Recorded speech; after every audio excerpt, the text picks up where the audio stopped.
Oh, Heaton, what happened last night? You know what? I finally achieved a lifelong goal. I have now Okay. performed comedy at every major comedy club in New York. I finally did the Comedy Cellar. I never Oh, performed there when I was living in New York, but I finally did it last night. And had a great time. I'm nominally up here because Reason was doing a podcast, and they did it at the Comedy Cellar, so they had me do comedy beforehand. So I was able to do stand up there to a full crowd, and went from there to Marie's Crisis, as is my want, and now hmm. have booked myself an office at a yoga studio so that I can speak to you all at a quiet location. Very nice. Well, we I appreciate that. I like your sexy low I was singing all night voice. Is I'm into it. is that coming off? I can't hear myself, but is it more gravelly than usual? Oh, Oh no, yeah. you sound like somebody who at some point when he was up late last night was like, fuck, I have to wake up tomorrow. Like that's what your voice sounds like to me right now. You're nailing it, friend. All of those things and more, yes. Also, I didn't sleep terribly well, but that's a less interesting story. You know, sirens and light from the street and all that stuff. Oh yeah, you've become more and more accustomed to a cocoon lifestyle to protect your sleep. I don't know if I mean because you are somebody that is very sound sensitive to sleep, right?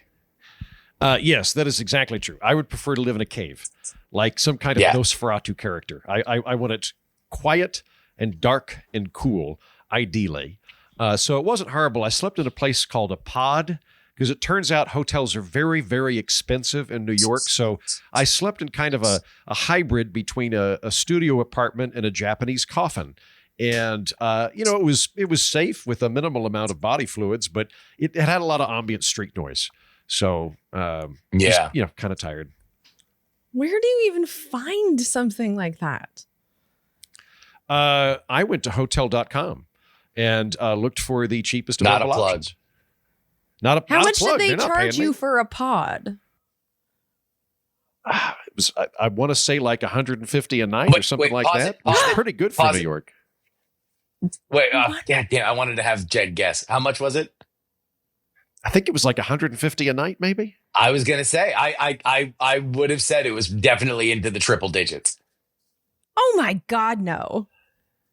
That's What do you Okay. mean Are you no? thinking that's a lot I or would a never do little? that. It's so A much lot. money. Yes, that's a Yeah. ton of money to be sleeping like a 16-year-old in a hostel. I mean, I don't disagree, Jen, Wow. but hotels are really expensive in New York. That was on the more affordable option. yeah, that's why I don't go to that goddamn city.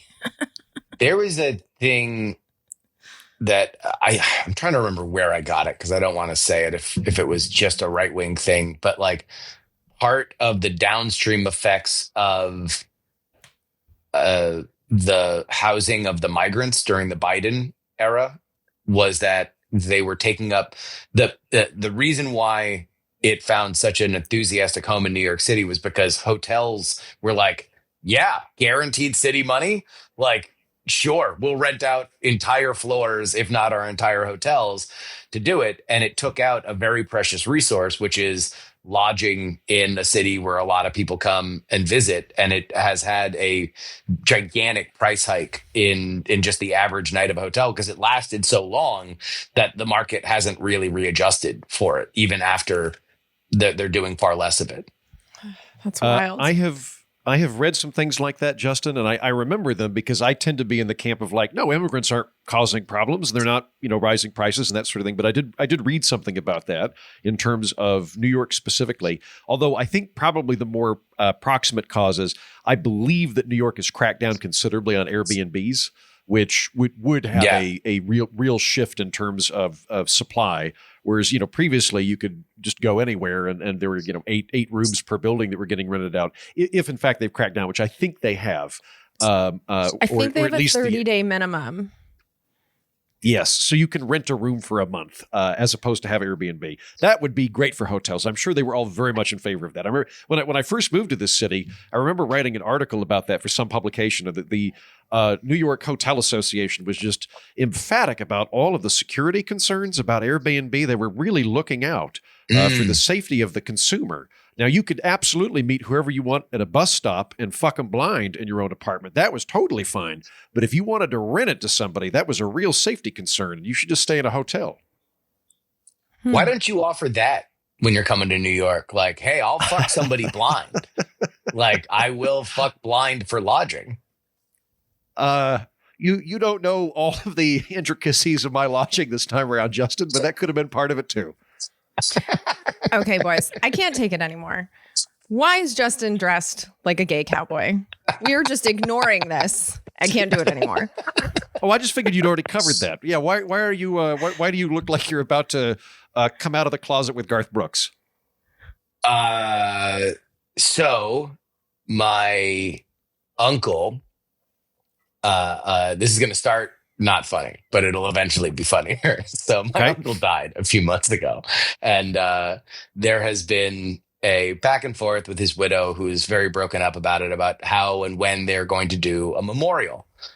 And so it's been pushed back, and they live in this snowbird community in Palm Beach. So it didn't make sense to have something during the summer. But yesterday would have been his 80th birthday, and my aunt did not want to be alone. So she came up to Orlando, and I was made aware that this was probably going to be the closest thing that we got to a memorial. And so last night it was great. She was in good spirits. We had a good time talking, sharing stories about my very eccentric uncle. And then my aunt just says, "Here's a pile of clothes. Do you want these clothes?" And so it starts with this jacket, which Heaton, I'm already preparing. It doesn't. I don't know how well it shows up on camera, but is it velvet? When you see it in person, you're going to be impressed by it. It is a very well tailored jacket. It's got a cool orange I like that lining lining. here. That lining's for you. You walk around knowing you got a little bit of flash. No one else knows. I like that. There we go. And then wait, what kind of jacket is this? It's just like a black jacket from where I'm at. But what is it? No, it's like a corduroy. It's like it's almost like a Technicolor. It's like a brown Technicolor corduroy, and it fits me like a glove. Like it is like almost as if it were tailored for me. And I'm like, great. And then she's handing me all these shirts because he loved these various breweries around Palm Beach, and I'm like, awesome, I'll take all these. And then comes the snakeskin cowboy hat. And she's like, I don't know. Who wants this snakeskin cowboy hat? And I'm like, I'll take the snakeskin cowboy hat. She's like, okay, do you want? You live in Austin, Texas. You really ought to have a cowboy hat, and a snakeskin cowboy hat's pretty good. Well, the snakeskin cowboy hat says, I'm not really a cowboy, but I probably own an unlicensed gun. Like there's a story to tell. Whether or not you want to hear it is a different matter. But when a man walks around in a snakeskin cowboy hat, there's something is happening. Up to and including me possibly having a Joe Exotic vibe. You don't know. Like the idea of a snakeskin cowboy hat could come with really inappropriately cut Speedos. I feel like that these are probably sold together if you were to look them up on Amazon. I'm not sure if I mean this as a compliment or an insult, but it suits She means it you. as an insult, whatever is going to come. I have been shocked at how much it suits me. I have been shocked that when I look in the mirror, I'm like, this guy owns a swingers resort. Like there's just something when I catch myself in the mirror. I don't know. Like I am a leader of something that a church would protest. Like that's all I know.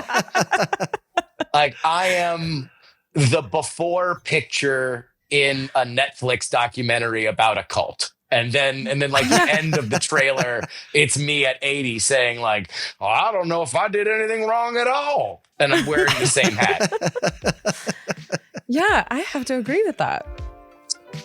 We're gonna try it out. I love it. This is the beginning of the rest of our lives. This is the snake hat era.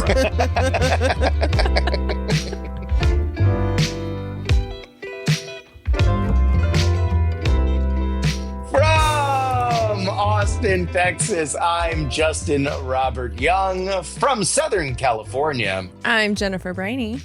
and from New York City, I'm Andrew Heaton. get a rope.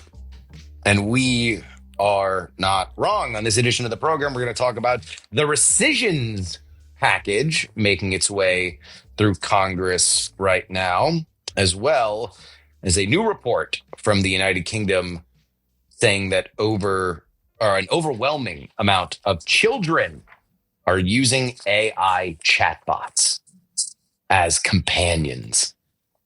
Is that a sign of moral and societal decay? We'll discuss that and your emails. How long are you in the city? I'm leaving directly after this. I was going to get a 7:00 a.m. train ride back, and then I was going to record as per usual in my place. But I thought about it, and I didn't want to have to wake up that early, and I thought I'd be I don't know. I thought I'd be tired. Now I'm tired. In any event, I am just here for this right now, and then I immediately return.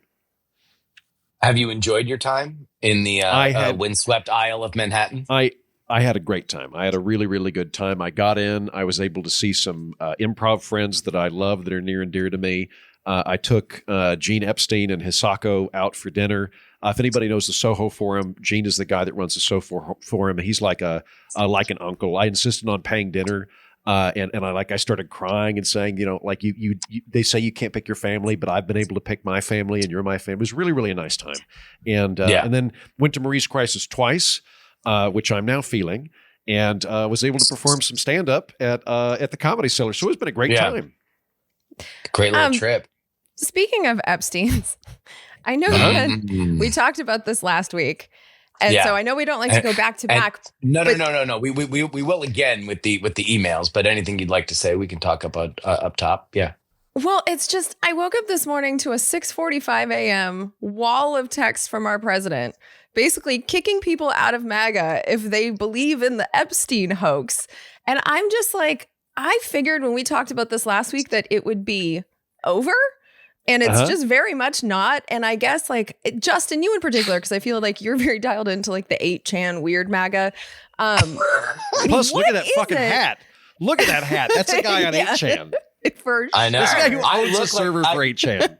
I look like a guy that's begging for a pardon. But it feels like this Epstein thing, like Trump lies about so many things, but this is the one that seems to be breaking through for people. Can you guys explain what the hell is going on to me? Because I thought this would be over. Yeah, I've got a theory on this. Our commander-in-chief really enjoys dabbling in conspiracy theories, and he's been doing it for a long time. The first one that came about was just throwing out that President Obama was born in Kenya and was therefore not legitimate as a president and constitutionally. Come on. This is Central Park 5 erasure, but please move on. Perhaps he had other ones too, but he's been dabbling in conspiracy theories for a while, and they get attention and they're able to rile up the people that he wants to rile up. And now what's happening is he is implicated in one of the conspiracy theories that everybody was monitoring in his camp for a while. That Kash Patel and Pam Bondi and Dan Bongino were all saying there's this list. This was one of the percolating conspiracies of the Trump camp, and it's since Trump is in it, it pisses him off now that he can't just turn it on or off and go, well, no, this isn't a conspiracy theory that I like. Don't pay attention to this one. But we always knew he was in it. That's the thing that I can't wrap my head around, because we have the pictures with him and Epstein and with the girls. Like, that's not news. So it's like, why? Well, just for legal now? for legal clarity, we have pictures of him and Epstein with girls, not the girls, as in people that have said that there were. I don't think there's a smoking gun on Trump with this one. They did know each other, but the idea that like he's involved with Epstein's world, there's no surprise. They shared a world. There's no dispute that they knew each other. Time. Yeah, they were both dudes that split their time between the Upper West Side and Palm Beach. Like they were neighbors in two different areas of the country depending on the time of year. And they were rich guys. There's only so many places that rich guys who live in those areas spend their time in. Let me read partly the wall of text that you woke up to, a devout Truth Social user, Jen Briney.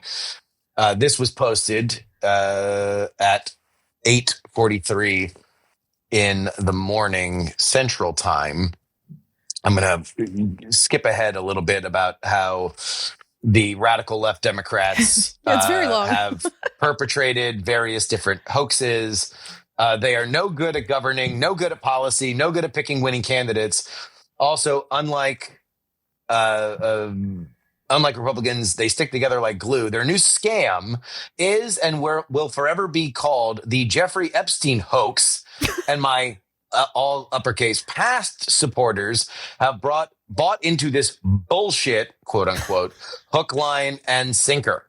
They haven't learned their lesson and probably never will, even after being conned by the lunatic left for 8 long years.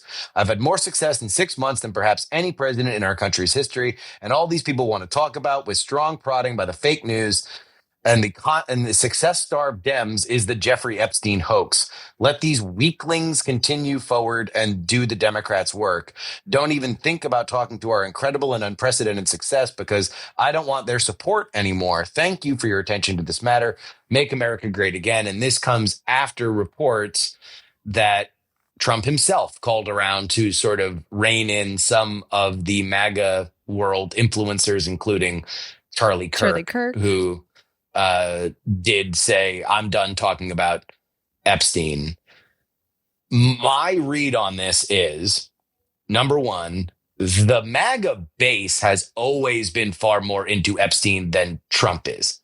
Trump is probably far more naturally inclined to talk about whether or not the Clintons killed what's his butt in the park in DC than Seth Rich.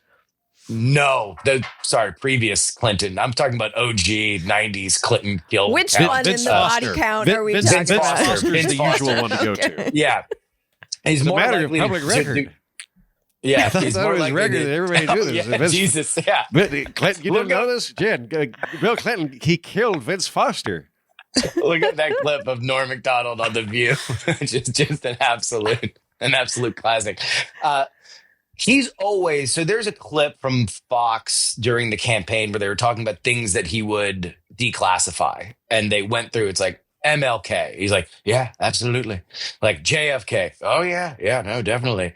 I did a bunch of it before. I'll do more. And then they go to Epstein and he goes, yeah, well, less so with Epstein because you don't know what's in those files and there's a lot of baloney in those files, blah, blah, blah. So he's like, I would want to know how he died, but I don't think releasing the files of the prosecution would be appropriate. So he has had a record of distancing himself from saying declassifying that. That has not stopped many of the people that are now his government, including people in the FBI, from out and out saying this is something that could be revealed in 2 seconds if somebody competent was in charge at the FBI, which are the kind of clips that Dan Bongino and Kash Patel have in spades. They are now the number 1 and number 2 at the FBI. So this is very, very, very awkward for them. It is also very awkward for Pam Bondi, who as Attorney General made a big dog and pony show about releasing the Epstein files, aka putting into binders things that were already publicly available, nothing more declassified than was done before, inviting a bunch of MAGA influencers to the White House and then parading them in front of cameras as if anything had been done.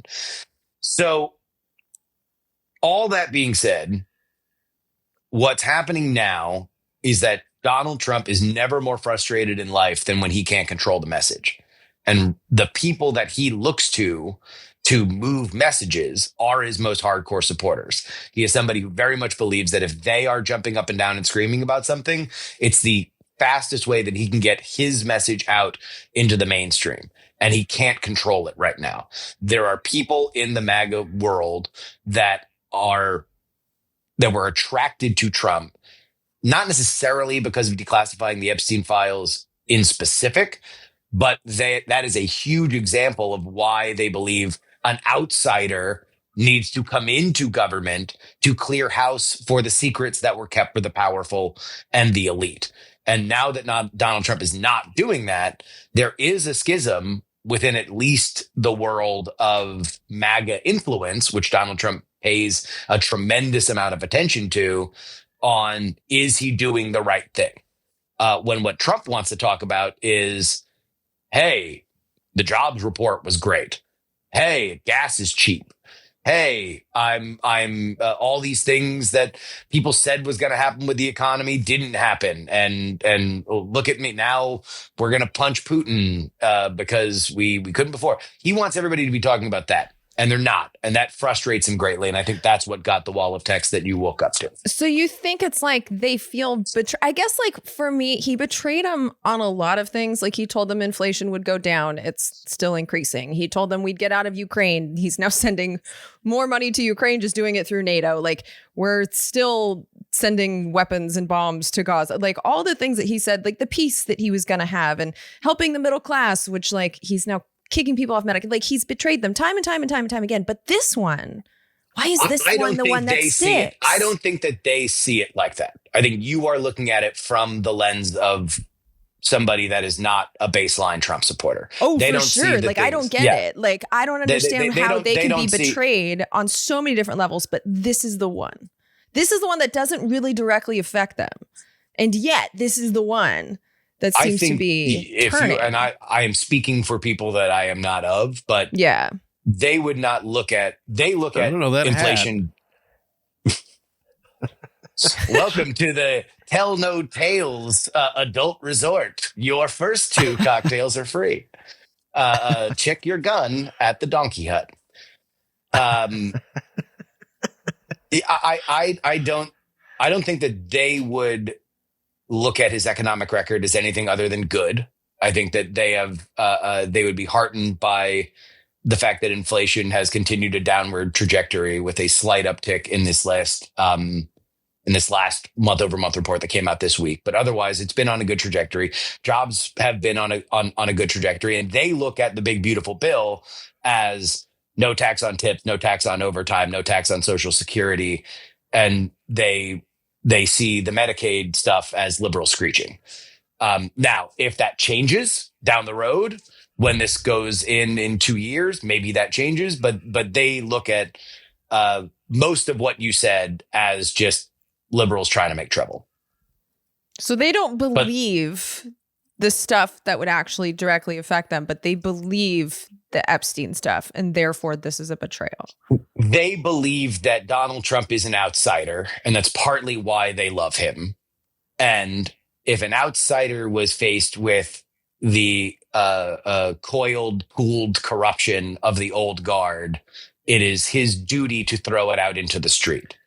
And okay. The reason why, and also more specifically, you've got a lot of personalities that didn't go into the government that have been making a big deal about this for a very long time, and looked at Donald Trump's election as this is a turning of the old guard, that we're not going to just sit on secrets forever. We're not going to protect powerful people just because they're powerful. This is a new world. And even if it was just on partisan lines, they were happy with it because at least there would be something that would pop out into the mainstream. And I think that's why this is resonating with that crowd. I don't know how much it resonates with like the average person.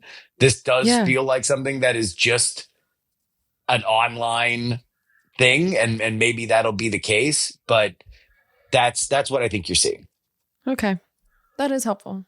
Thank you. Let's talk about rescissions. The Senate is set to vote this week on the rescissions. This is, I swear to God, I hate there are that some word. words. Dana Carvey had a joke back in the 90s, a set about how you can't say judicial without sounding like you've been drinking since noon. Yeah, officers, the judicial system. It's the judicial system. I had a great guest on PX3, Emily Jashinsky. I cannot say that without sounding like I'm drunk, and I cannot say rescissions. The Rescissions Act of 2025 is a now $9 billion package aimed at clawing back previously approved funds. 8.3 billion in foreign aid and 1.1 billion from the public broadcasting wing.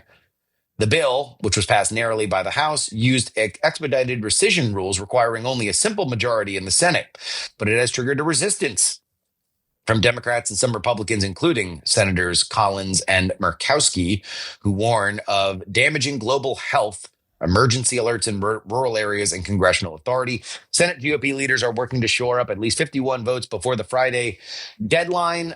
Last night, it was voted on a procedural level, but it required J.D. Vance to break the tie. Collins, Murkowski, and McConnell voted against it. Jen Brining of Congressional Dish. Will this package pass, and should it? So I'm not gonna predict whether or not it's going to pass, because these people have been known to cave, especially Murkowski lately. And, you know, McConnell's on his way out. He's an interesting one to watch, but I don't know if it will. They have a deadline that's pretty interesting, because there's Friday. a clock. Yeah, it's Friday at midnight. If this doesn't pass Friday at midnight, then these funds automatically go out. So really, if they even stall it, then this could be stopped. So yeah, we'll see what happens there. That's the drama that we're going to have for the next 3 days in Congress. This should it, I think, is an interesting question, because the answer is yes and no. The answer is yes if you're someone who voted for cutting the government. So I'm going to take my personal opinions out of it.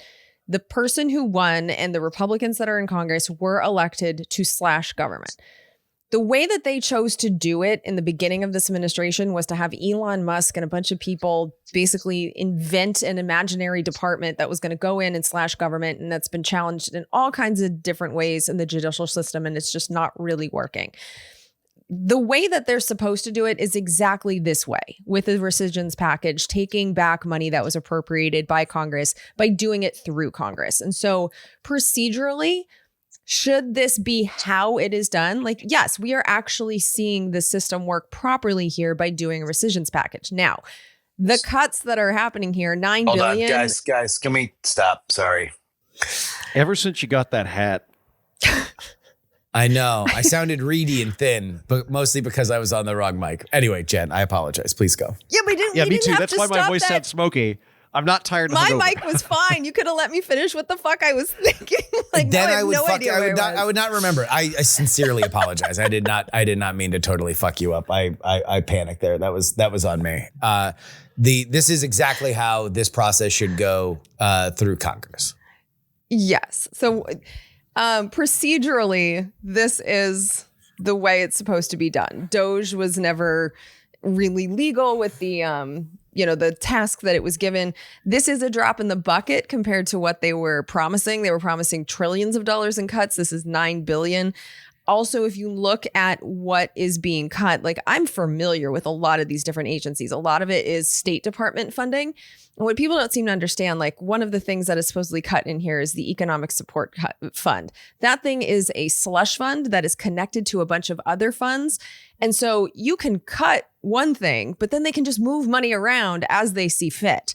And so one of the reasons that some of the senators, I think Collins in particular, is having issues with this is she was like, what exactly are you cutting in these funds in the State Department? You don't really know. By saying you're going to cut in this long list of USAID and state funds, like, you don't know exactly what that means. And the Trump administration has not been forthcoming with that information.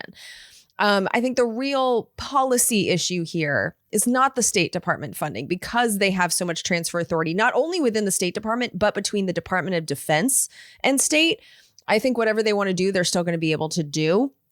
The issue is the $1.1 billion for the Corporation for Public Broadcasting. This is, when you listen to the Republicans who are in favor of this, this is an anti-NPR thing. They think it has liberal bias because they don't just, faithfully repeat Trump's bullshit as fact. The issue, though, is that we have small public radio stations and TV stations all over this country that really have nothing to do with politics. These are stations that are airing community meetings, whether it's the school board or the city council. These are stations that are providing tornado warnings and tsunami warnings. These are stations that are, I heard a thing on NPR. It was a local station that does a trading thing where people can call in and be like, I'm having a garage sale. Like, these are really useful in especially rural communities.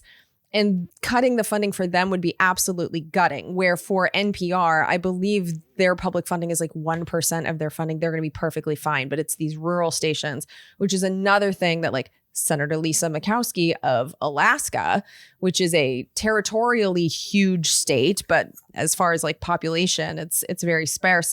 And so they really rely on these local radio stations. And so, there's some backlash about that, but that's the real cut in here. That's the one that would have an effect on our communities all over the country.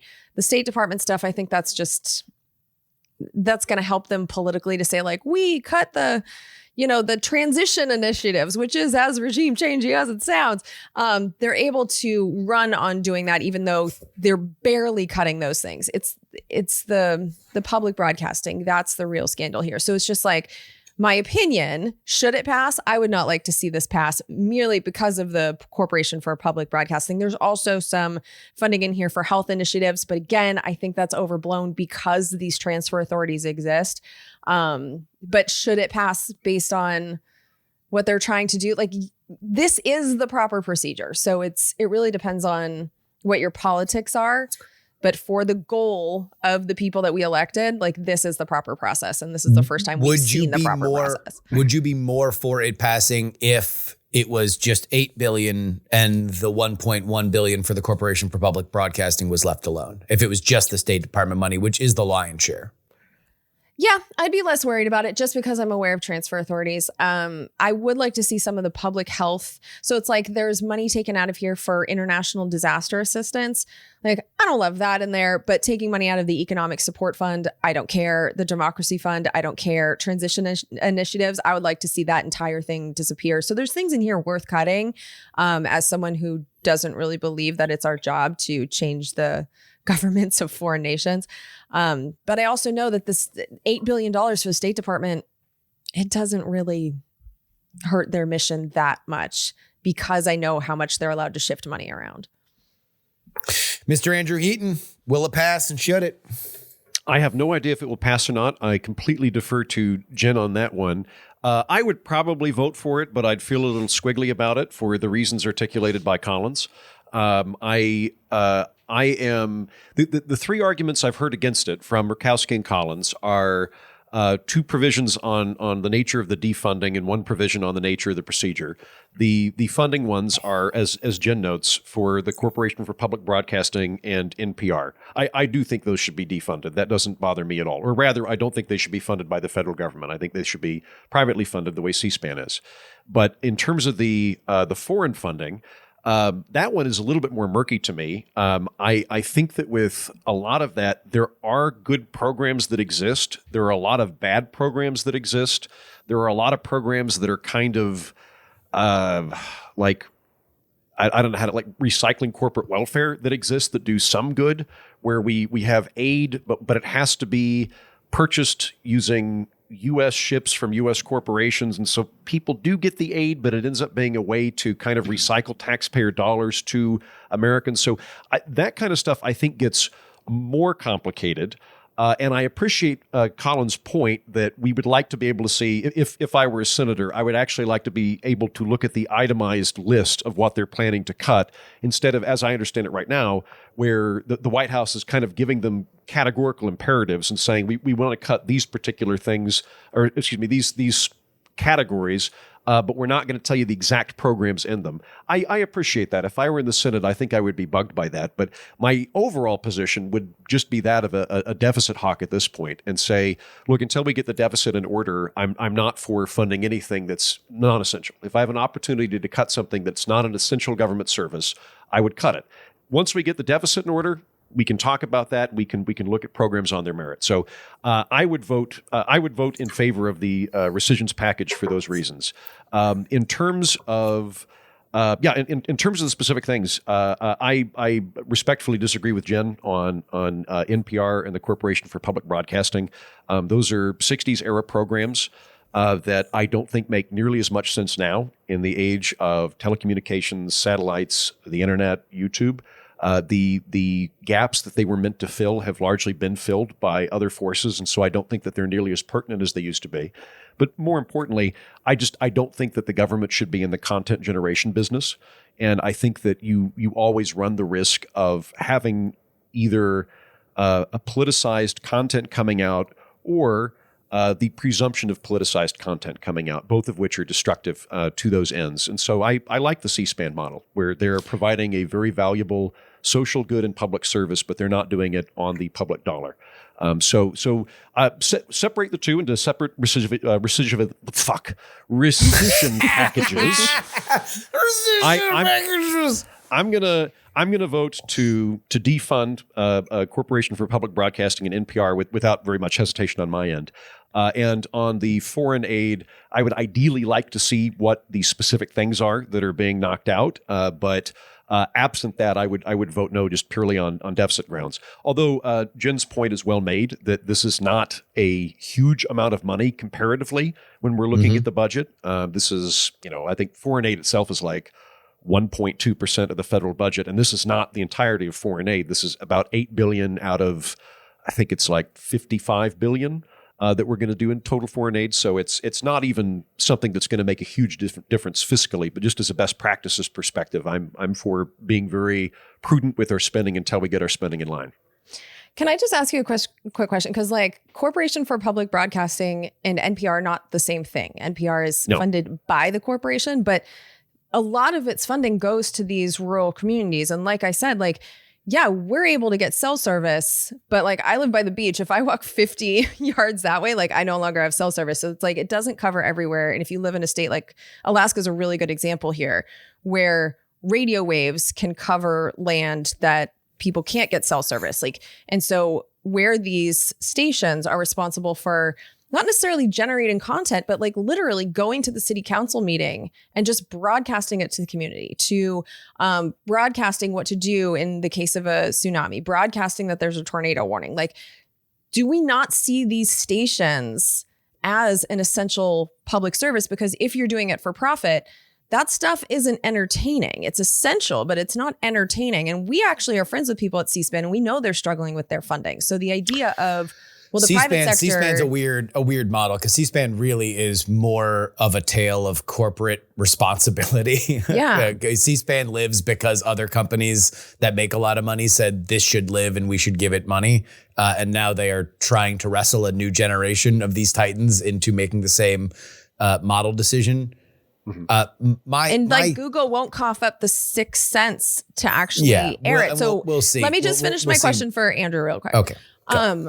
But I see these stations take NPR out of it, but I see those stations as an essential government service. Do you not? And if so, why do you think the private sector would step in here and provide those services, which are not entertainment, but are boring and necessary? You could maybe talk me into the perspective that we have a deficiency of airwaves in certain rural areas and that there are emergency services that need to be broadcasted that way. That's a possibility. You might be able to talk me into that, in which case I would say that we should be targeting the Corporation for Public Broadcasting towards filling those market deficiencies rather than trying to make content. But if we're talking about the Corporation for Public Broadcasting doing public stations in Cincinnati, no, I don't think you need them there. You might be able to talk me into the rural stuff. Give me the specifics. What are they doing? Are we doing the content? Do they actually have radio towers that are producing the radio waves? What are the specific functions they're doing that are vital?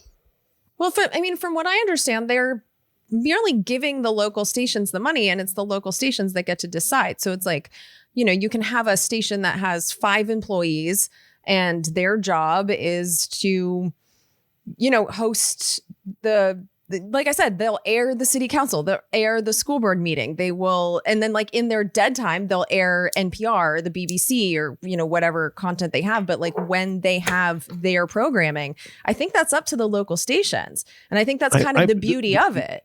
I guess my confusion is: are we talking about a hardware issue or a content issue? Like, is the issue that in these rural areas they just don't have radio waves, and so these are the only services that provide emergency services or content of any form in terms of the radio waves, or is it the content itself is what's being subsidized here? The station itself is what's subsidized. So it's like the station's So it's the salaries producers for and the the- five yeah. people. Yeah. Like that from what, so like I'm thinking of this example. It was on the Daily, which is where I'm getting a lot of like the ideas that are going through my head. But they were saying that they have 5 people. And if this cut were to happen, it would be 30% of their funding and they would have to get rid of their employees where they're already running on a skeleton crew. So like, you would lose reporters. You would lose the ability to send someone to the high school football team's away games. Like you would lose the ability to have the local reporting or the person who's standing by in the middle of the night to be like, okay, there's a tornado warning. This is where it's going. Like it would be the staffing that you're cutting. Do we need to do this for newspapers? Do you think that we should have publicly funded newspapers? I mean, I think we have a real problem with a lack of local news coverage because what you're going to have here, we've seen a media consolidation where our local news is now whatever crap, Fox is sending out to all of the different, it says local news, but then you'll see that it's actually, the same story that's going all over the nation. So you're seeing local replaced by national, even where it's labeled local. I think this would make the problem worse. And I don't know how you get funding for local stations like this without the government providing it. So it's like, am I opposed to funding newspapers in this way? I'm really not. Especially where I know that like there's a big hole where local communities are not getting their coverage. So it's I'm not opposed to that actually. Well, we have a difference of opinion there. I think that it's dangerous to have the government fund news. Fund reporters? Yeah. Why? Yeah. Well, because you cannot be an objective reporter. You can be even-handed, you can be honest, but you can't be objective. You're going to have some kind of bias that you're in there. You're very likely to fund that bias. So whenever you're having some sort of publicly funded content, it's on a spectrum of either people that are shielded from democratic input or are directly affected by democratic input. So either we're all kind of voting on what we want to have covered, which may not be the right thing. It might be that, the Trump people come in and want to have it focus on some particular thing. Or alternately, we insulate people from the will of the majority, in which case you get pockets that have their own agenda that are untethered. Yeah, but if you have media that's owned by private families, like you have the same bias no matter what, like why not have one source that is at least meant to be public? And by the way, they're not, as far as I know, like they're giving the money to local reporters and then they can report as they see fit. So, I mean, if you think that it's dangerous to have government we consolidate funding, it into one ministry, like a ministry of truth. No, but it's just cleaner and easier, Heaton. Why are you being so stubborn about this? The existence of public media doesn't mean that private media no longer exists. I mean, we know that the Murdochs control so much of the messaging that goes all over the world. Is that not dangerous? Like, bias is bias. The Murdochs can't make you listen to anything. Like the Neither amount of can influence public they broadcasting. have. No, but you are taking other people's money to fund it, and it's a thing that the government can put its thumb on. The main thing is, I think if it's such an essential service that people will be willing to fund it. You pointed out NPR earlier. NPR says they get 1% of their funding from the federal government. They're kind of mealy-mouthed about it. They really get about 15% of their funding from the federal government, because what they don't like to bring up is that about 15 or 10% of their funding comes from these affiliate stations that buy their content. The affiliate stations are funded by the federal government, but they don't really like to say that, so they say 1%, which incidentally makes me slightly dubious about them being that objective if they're not going to be upfront about that. All that being said, you've got NPR where, by any metric, they are providing services where public funding is not the majority of the funding source. They're able to convince people this is a worthwhile use of money because it's providing a service. And I think that is where I want to live. I think if something's really good, you can convince people that it's worth funding. Your show's a great example of that, Jen. The Congressional Dish is a private institution. It's not publicly funded. If you had the option to take public funding, I would advise you against it. I think that it would be better for you and for the content to remain private. And I think that you then have to actively show everybody the benefits that you're providing to the community and have the community pay for it. I just think that that's been proven. Like with public radio, it's something so boring that I'm just not sure that the private model is going to work for them. And they don't seem to be sure about that either. And the idea that the content would have to be, biased by the government, like just the fact that the president of the United States is railing against NPR being so liberal. He was the president from, 2017 to 2021, and NPR remained, liberal bias. And it is now. So it's like, this isn't the government controlling content. It's just allowing these reporters to make enough of a living to do the boring work. So I don't really buy that, like the private sector or like donations will chip in for this. Like, I think there are certain public goods, and I think information awareness on basic stuff like city council meetings and, weather awareness, things like that. Don't a lot of city council meetings just go on YouTube and stuff? Like, is there something that has to be Again, like reporting if there are people that don't have internet access. We haven't funded broadband for everyone in the country. So it's like radio still matters. Like TV still matters. We've funded it. Whether or not it's actually gone there is a different story. I think whether it exists is the issue. And it doesn't exist. That's a worthwhile delineation there, Jen. I think that's a worthwhile delineation of if there is a region that literally has no access to information on a hardware level, there's literally no internet there, I am open to having some kind of infrastructure being put in that's provided at the public expense. It's the content that bothers me. And yeah, I think as somebody who works in media, I think that we have to go to people and explain to them why we're worth funding. And I don't trust Trump at a national level to be in charge of having publicly funded reporters. I wouldn't want there to be a presidential bureau that dispenses news. I think the average reporter is probably a lot better. But I don't think public funding is the way to do it. I just don't think, like you're saying, dispensing news as if like the head of the government is telling these people what to say. They're just providing the funding. And then there are these independent reporters that are going to local high school games. Like this isn't like the president giving them stories. Can I ask you a question though, Jen? Let's say that this goes through, which I think it will. And now $1 billion is gone from the coffers that would fund this entire system. And let's say in the next year, there's a watchdog that says we have now monitored how NPR handled their news coverage. And we have found that there was a marked increase in positive coverage of the Trump White House than there was a year before when their funding got cut. Would you view that as a Republican president shaping the media? I don't know. Again, I'm not worried about NPR. I'm not worried about this affecting NPR. Like that's the thing. Like we're focusing way too much on NPR, you guys. Way too much.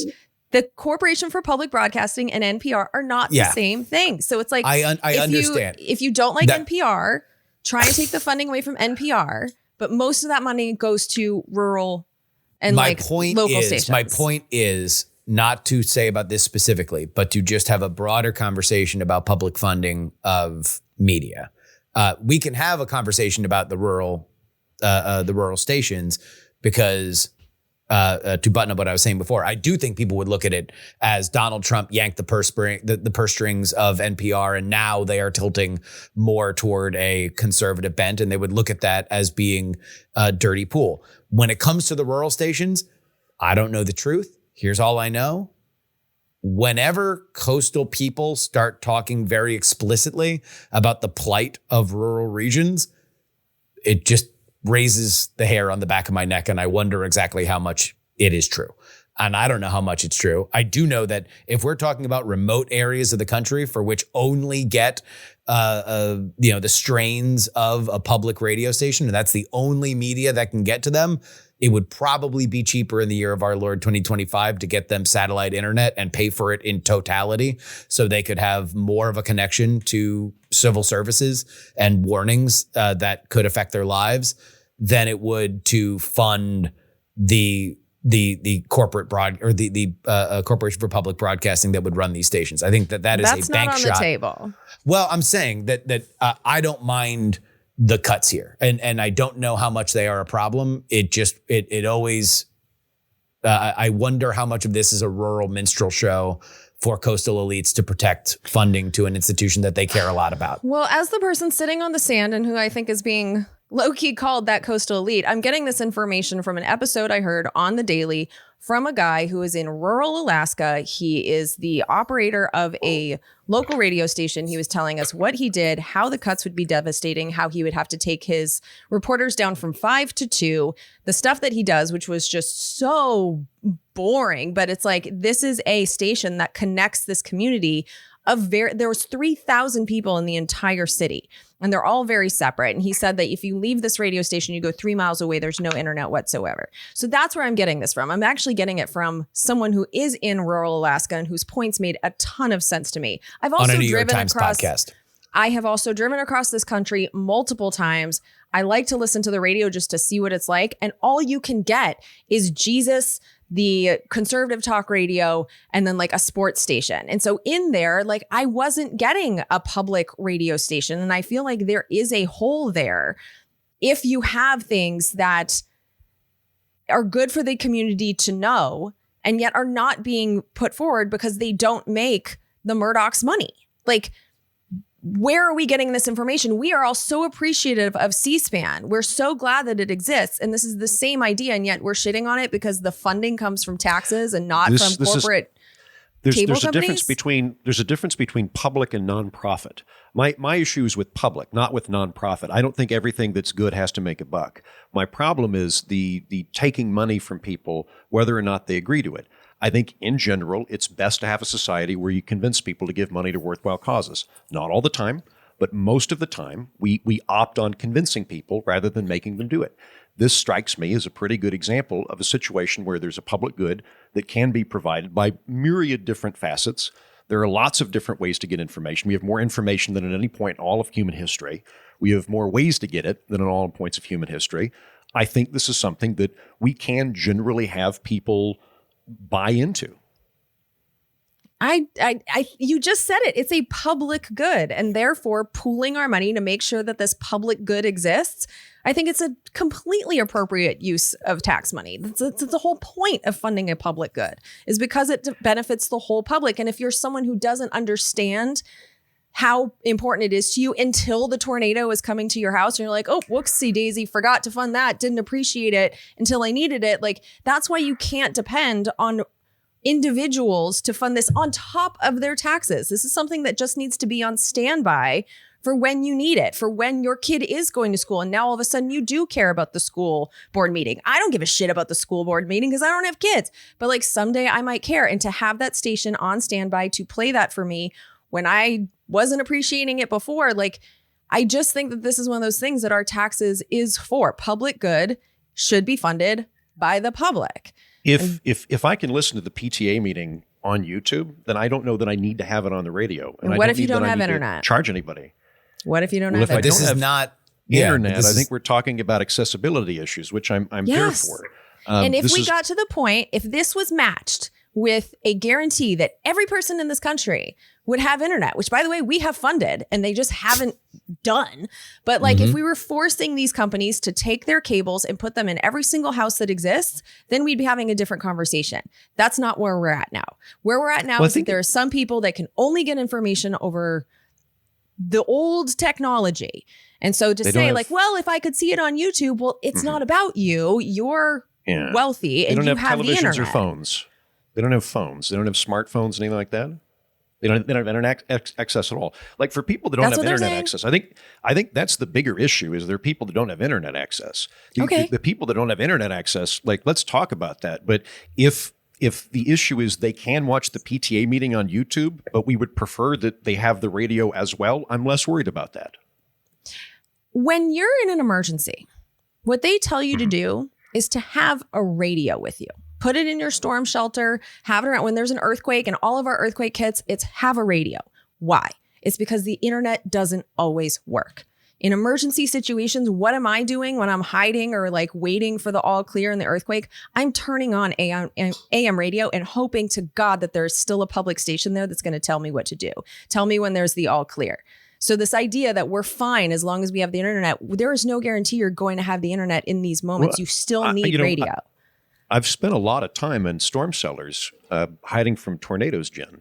And I agree, the radio is very good during that time. How we have it set it up in Oklahoma is pretty much everybody starts doing announcements on the impending tornado. So if you're listening to KFOR, you're listening to whoever, you can have an emergency broadcast service that walks across the broadband.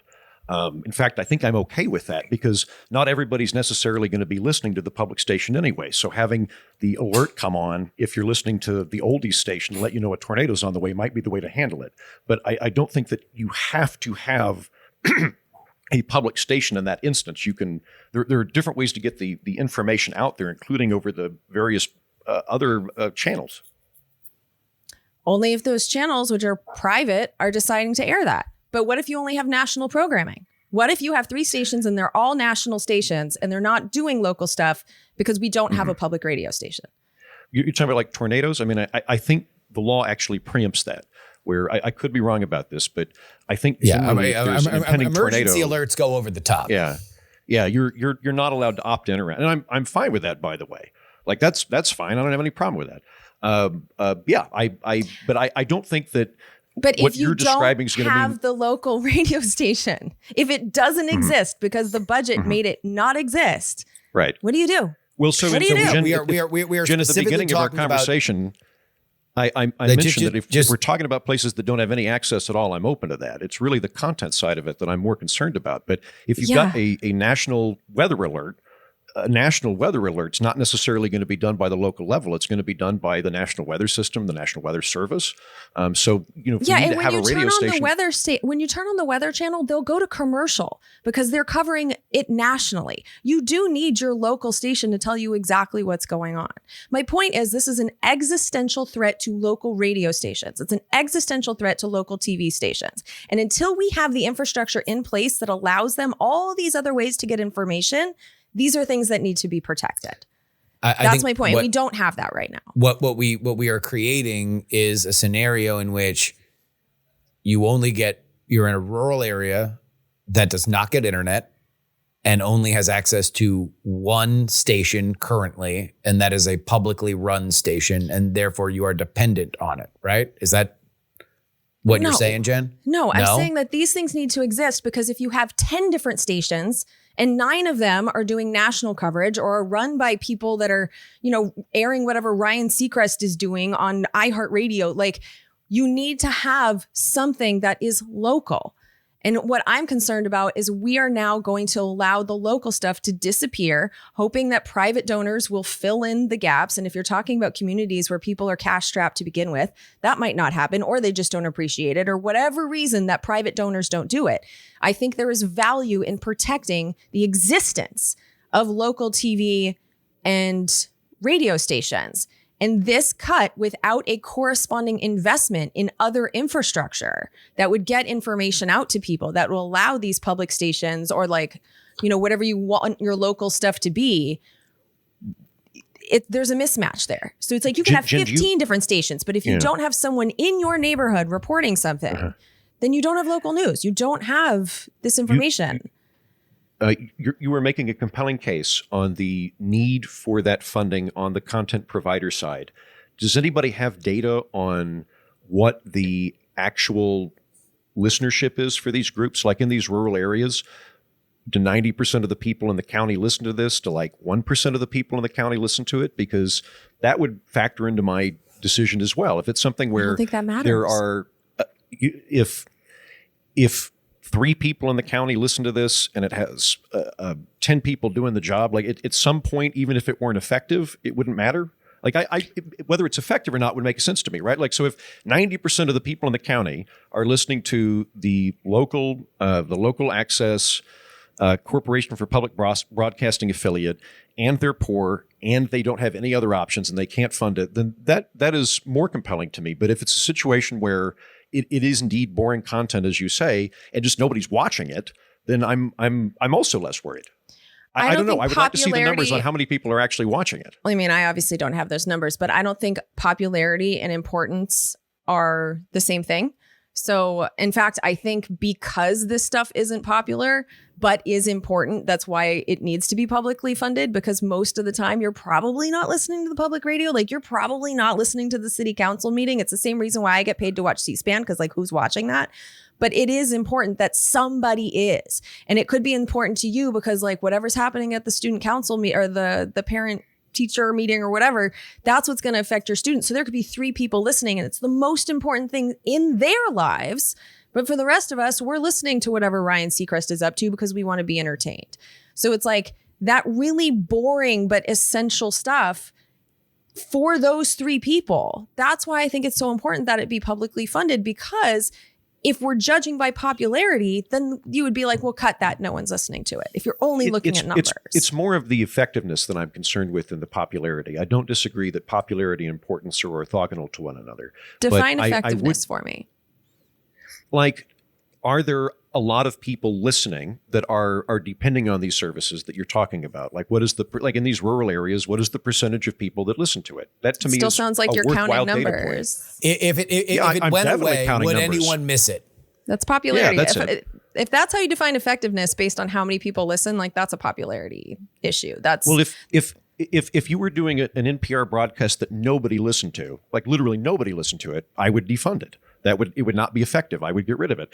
At some point, there's going to be a part where I go, oh, there's a ton of people that are listening to this. Maybe I'm wrong, but on the flip side, if very few people are listening to it, then it's like, well, maybe this isn't providing that valuable of a service. I don't know. I'm just saying I would like to see the data. I think I've already kind of covered this. Like, you're just measuring how many people listening, judging the content based on that. I think that you can have something that's very boring and unpopular, but essential for the people that are using it at the time. Like the person that's announcing their garage sale on that 20 minutes that they dedicate to that. That's really important for that person, or the person who is looking for something that they could buy at the garage sale. There might be 5 people listening, but yeah. Like, how else are they supposed to get that out in their local community? So it's like, Craigslist? I feel like measuring effectiveness, there might be 3 people that are listening to that local station and they find out what they should do because there's been a tsunami warning and they have absolutely no idea and it saves their lives. I find that saving 3 lives extremely effective, even if there's 100 people listening to Ryan Seacrest. I just feel like we're on the border of straw hillbilly here, where we're inventing edge cases to justify it. I don't think so. I was listening to someone who's, I don't know, you can call me a coastal elitist who's like full of shit caring about the local people, but like, and by the way, I was not referring to you. I was not referring to you. And I would say that this also goes the other way, where you have rural people that make caricatures of things that happen in big cities, where it's there to serve a master that is not anything to do with a connection to people who live in those areas. Whenever we get into the conversation where the only thing that is talked about is, yeah, but look at these rural areas, but it's the people that are running the stations and not the citizenry who are like, for the love of God, please do not defund this station. We need it and we love it. Like that speaks to me more than the people who run the station. I mean, here that's I just am my own bias. Let me take it out of the rural realm. I'm in Los Angeles. Mm-hmm. I would like to watch a meeting where Karen Bass is telling us what the hell she's doing with the homeless people money, because we don't have any idea. And I don't know where to find that. Now, it might exist. I just haven't looked. But that's the type of thing that would be on our public radio station, because it's not going to be all that popular. There's going to be 3 people watching it. But that's the type of thing in this big old city that I would love to be able to have access to. But it's not going to be profitable. On YouTube. I would like to have it on the radio. I wouldn't mind my tax money making sure that I have access to that. Whatever that means. Live streamed on the air. So not backed up anywhere, not as a podcast, but lives just over a radio. That's still funded by government. It's still public broadcasting. If it goes over the internet, it's still public broadcasting. It's broadcasting a public meeting. So you're funding it either way, whether it's on like the radio waves or the internet wires, like it's still being funded by your tax money. I still want access to it. Not all coverage of public meetings is funded by public dollars, though. What? It's hosting the meeting.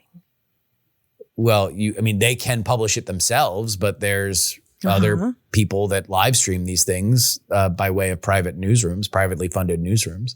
And then if that's all you have, there's no guarantee that they're going to do that. That's why I have a career, is because people are not paying attention to these things voluntarily. Yeah. This shit is not covered on CNN and MSNBC and by the private networks. So I do think having a public network that's like, this is what we do. We give you the boring stuff. We give it to you either with commentary or without, whatever.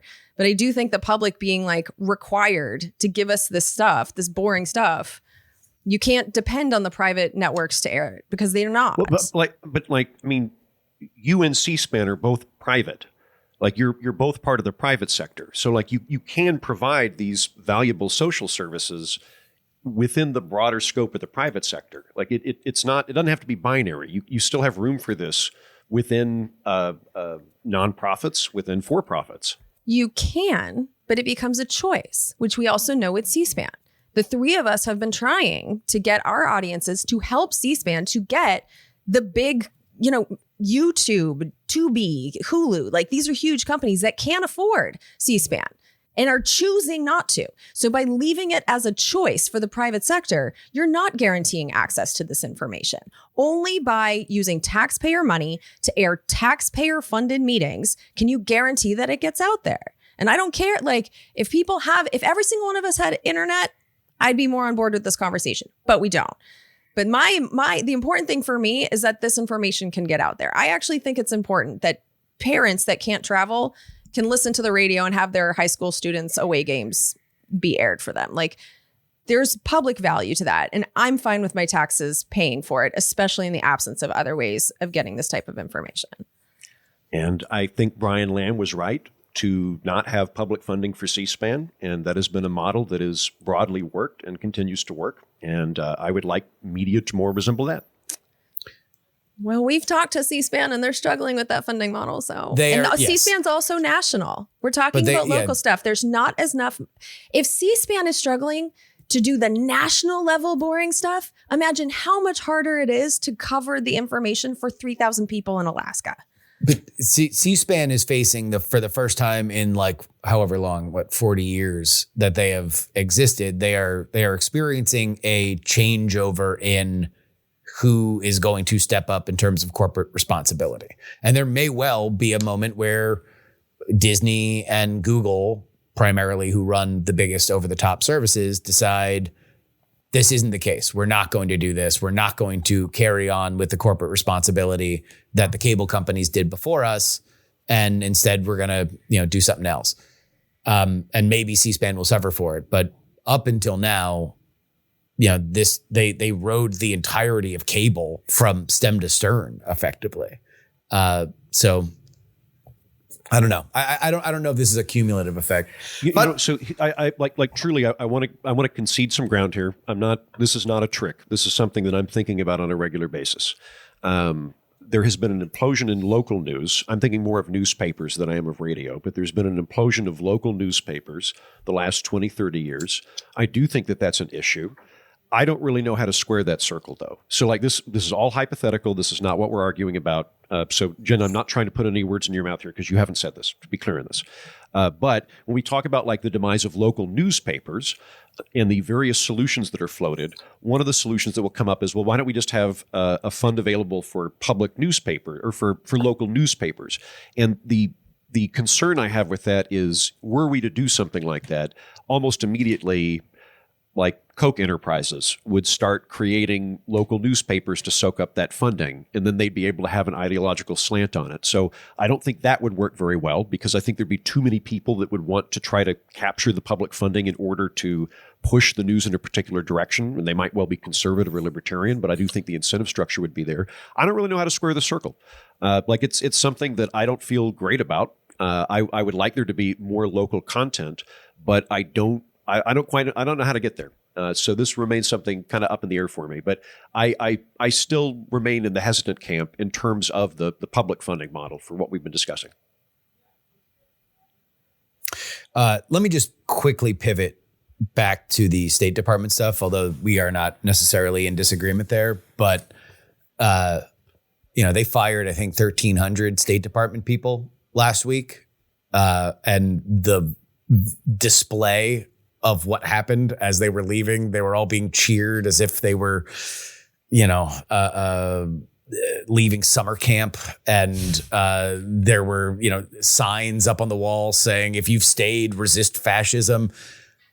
In my head, I don't know what I expected, but in my head, I read a book, The Last Politician by Franklin Foer, that was about the first 2 years of the Biden administration.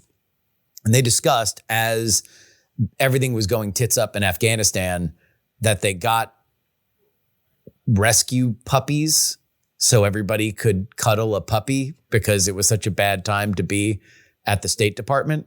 And I was like, A, what the fuck? B, double what the fuck that somebody told a journalist this so they would publish it like it was a normal thing to do. In my head, the people at the State Department are tubby white guys barking orders in Farsi into a corded telephone before hanging it up so hard it breaks the receiver, especially in a crisis like Afghanistan. The 1,300 people that left the State Department, I feel like we could probably cut deeper if those are the theater kids that we were employing to regime change random places around the world. Good riddance, and I'm happy that this $8 billion is being taken out of their pockets. I mean, like I said, one of the things on the list is transition initiatives, and that is just straight up regime change fund. Get out. Yeah. Like I thought when I started Congressional Dish, I was always looking through the defense funding to find the secrets, and it was never there. It was always in the State Department. At State. Always. Like the National Endowment for Democracy isn't being touched by these cuts. So it's like, yeah, there's a lot of dirty stuff in the State Department. The fact that that's what they're picking, it's just like, again, though, like we don't know the details. So it's like, we know that the Secretary of State is Marco Rubio, who has never seen a regime change that he's not down with. So I have the feeling that they'll do cuts, but like the stuff that Marco Rubio is a fan of is probably going to stay. And it's most of the nefarious stuff I would imagine would stay. So I'm concerned about, they're probably going to cut, so you're saying food cut more. assistance and no, I think it matters what cuts are. I've always said this. Yeah. I would like for them to cut things that are regime changing other countries. But Marco Rubio wants to regime change Venezuela. So I don't see him directing the cuts in that way. And the fact that we don't have an itemized list of what exactly they're cutting, I think that matters. All right. Patreon.com/We're Not Wrong is where you need to go if you want to get a bonus episode of this show. And guys, this is a classic of the show, just to get people to jump over that paywall. We're talking about banging. Joy Taylor of Fox Sports. She is now out. If you did not follow this story, it was a particularly juicy one involving the post-Me Too world of workplace sexual politics. We will discuss that and so much more. And you get it at the same time that this episode comes out. So essentially, if you get to the end of it, this is usually about an hour and a half, 2 hour program. You want to get an extra 30 minutes, an extra 40 minutes of lurid content. Oh man, you got to head on over to patreon.com/We're Not Wrong. You promising lurid content wearing that hat is even grosser. You know I'm going to deliver when I'm wearing this hat. If I'm promising lurid content. I do. A UK report finds that children are increasingly turning to AI chatbots for more than just homework help. Over 60% use them for schoolwork, conversation, and advice, ranging from fashion tips to mental health support. A third say it feels like talking to a friend. 15% even go so far as to say that they prefer talking to bots over people. Among vulnerable children, those numbers are even higher. However, most AI platforms are not built for the kids, raising concerns about safety and misinformation. Parents and teachers are struggling to keep up, and lawmakers are pushing for safeguards. Experts warn that while chatbots can offer companionship, they also pose serious risks without proper oversight. Mr. Andrew Heaton is talking to the bots, a dangerous trend. I'm a little bit worried about that for kids. So I've seen this coming for a while now. You're going to get to the point where there are chat GPT buddies, And they're going to be terrific because they're going to be able to really iron out a lot of the details on this to where you have a little friend that lives in your pocket who is inexhaustible and knows your moods and you can't piss him off. And it'll be terrific in that sense, but it'll probably be addictive. And I think it'll be like a lot of this technology often is, where it'll serve a very, very vital social niche for people who need it. And it will at the same time probably alienate a lot of people who don't need it. And those are the folks that I'm worried about. So a story that is parallel to this is something like 2 million users in China, which granted, drop in a bucket in China, but 2 million people in China have a girlfriend or boyfriend chatbot. And I generally don't think it's good when we start outsourcing human relationships to AI. I think AI is really good at drudgery. If you can get AI to do things that were going to be tedium and suck up your time to free you to do something else, that's terrific. I don't really like the idea of AI being able to take the slack of what would have been friendships. Again, there are going to be people that need it. Like when I was in college, there was a guy that lived on my floor who was painfully shy and probably on the spectrum too, although I don't know because I wasn't able to talk to him. He, whenever I would see him and I'd say hello, he would literally have to face the wall to address me.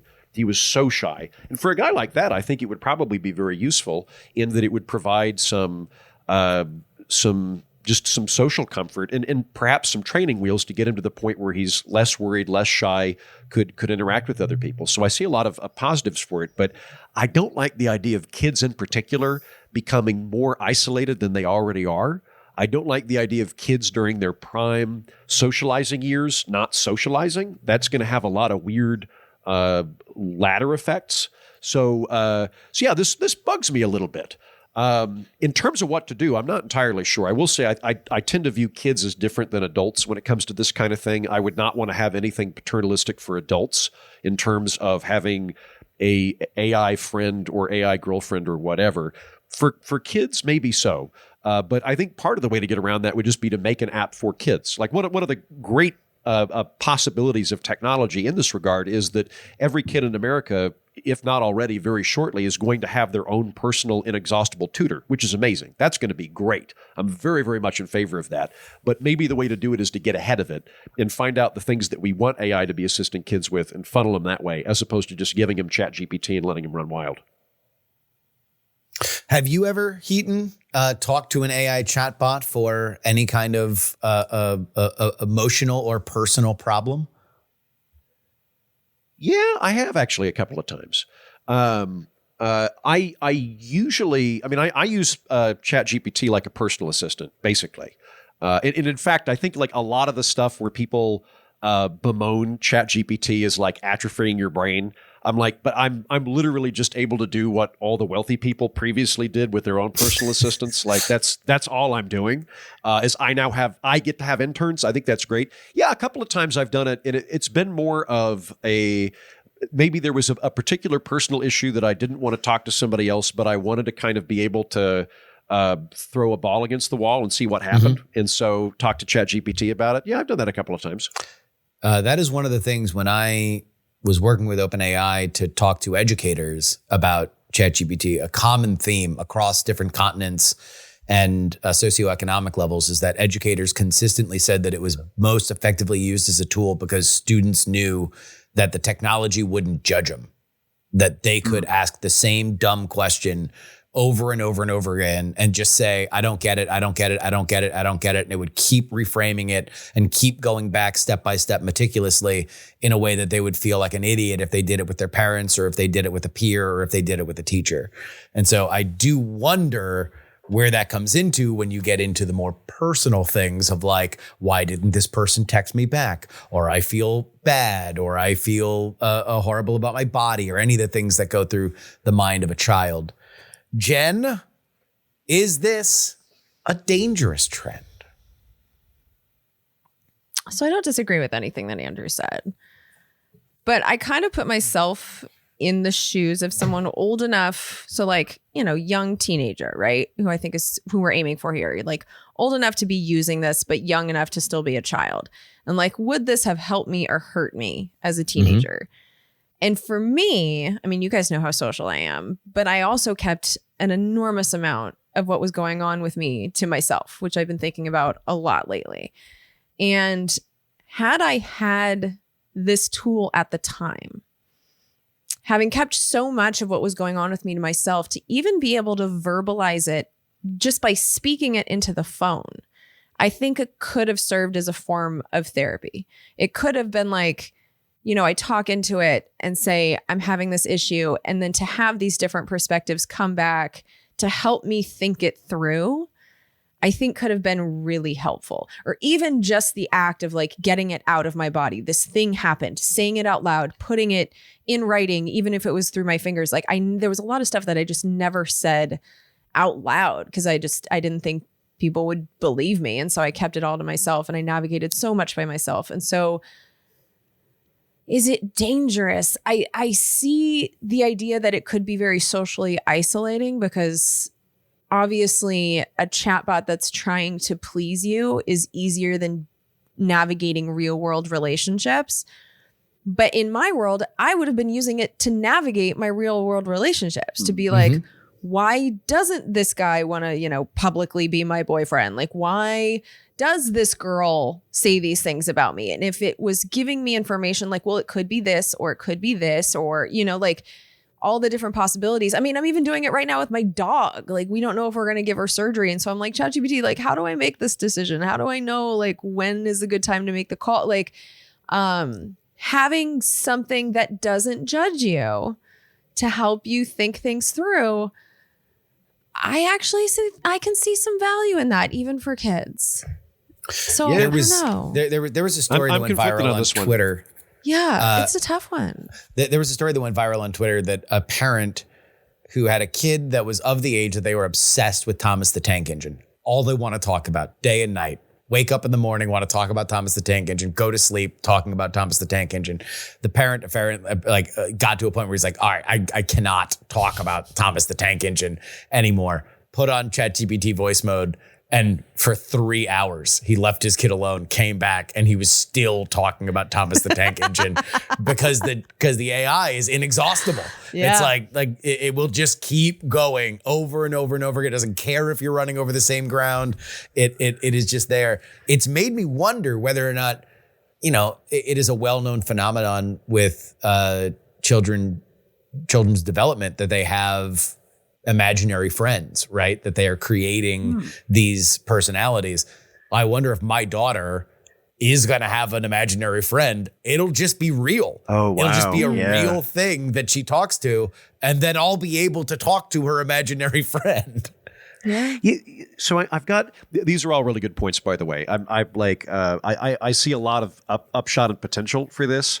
The bit that I do worry about is I read all these reports of people that are younger than me that are like maybe in their early 20s or teens right now that, for example, like suffered due to the pandemic because they were at home for a year.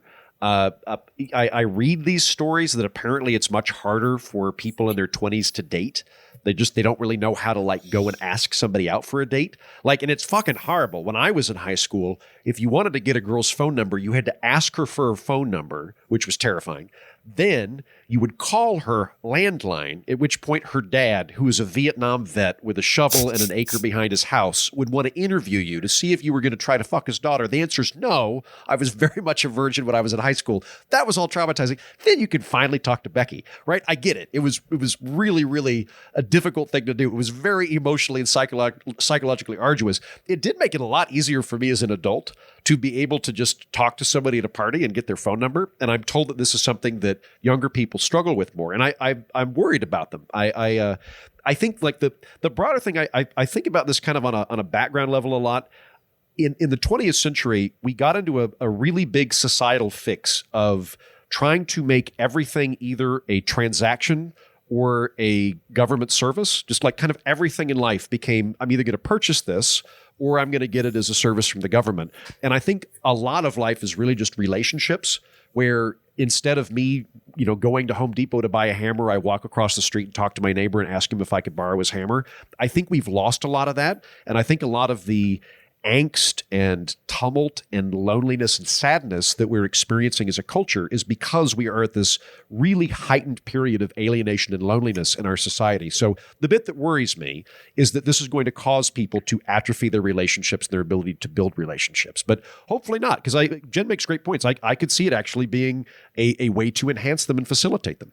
The bit that I'm scared about, though, in DC, the other day I was driving someplace and I wanted to talk to somebody, and I'd been using ChatGPT, and I thought about just putting it on my car and talking to it. Yeah. And then I was like, what the fuck am I doing?